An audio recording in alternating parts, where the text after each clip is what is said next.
Ce matin, on a un problème. Mon café ne goûte pas assez fort. Et je sais qu'à la maison, ça vous arrive parfois aussi. Alors, j'ai pensé vous expliquer les étapes à suivre pour régler ce petit problème.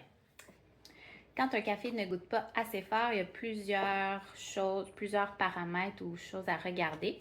Premièrement, ne pas faire comme moi et bien écouter les consignes de sa torréfactrice et conserver son café dans des pots hermétiques, soit les pots du commerce qu'on peut acheter avec des valves ou simplement des pots maçons, des pots hermétiques, en portion d'une semaine. Fait que ce qu'on utilise dans notre moulin pour la semaine, idéalement, on l'a dans un seul pot et on n'a pas comme moi un grand seau qu'on ouvre et qu'on ferme plusieurs fois pendant plusieurs semaines. Parce que de cette façon-là, on laisse sortir le CO2 qui est responsable de la crémasse sur notre café et on fait entrer de l'oxygène qui est responsable du vieillissement des grains, de leurs conditions et donc ils vont être moins savoureux, ils vont perdre de leurs arômes.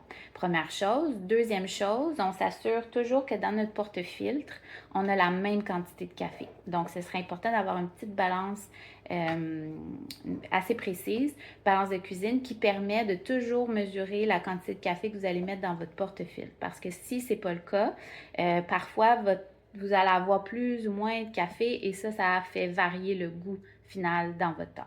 Troisième chose, on s'assure aussi et c'est là que la balance est encore utile, de ne pas faire couler trop d'eau. Souvent, vous laissez couler beaucoup trop d'eau dans votre tasse de café parce que vous voulez un grand café. Mais je vous conseille à ce moment-là de faire un deuxième café avec moins d'eau.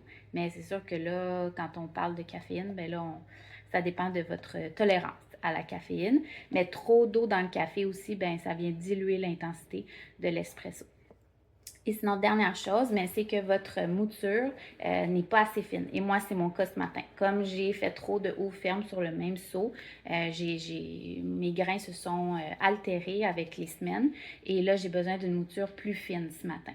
Pour ce faire, toujours la même quantité dans le porte-filtre, d'où la balance. Et deuxième chose, en mettant la mouture un point plus fin. On ne fait pas des changements trop drastiques parce qu'on va faire beaucoup d'essais-erreurs, mais un point plus fin à chaque fois pendant que le moulin est en fonction. Puis on laisse s'égoutter, pas s'égoutter, mais on gaspille quelques grammes de café pour être sûr que la prochaine fois où on remplit notre porte-filtre, ça soit la même mouture, toute la même mouture dans le porte-filtre.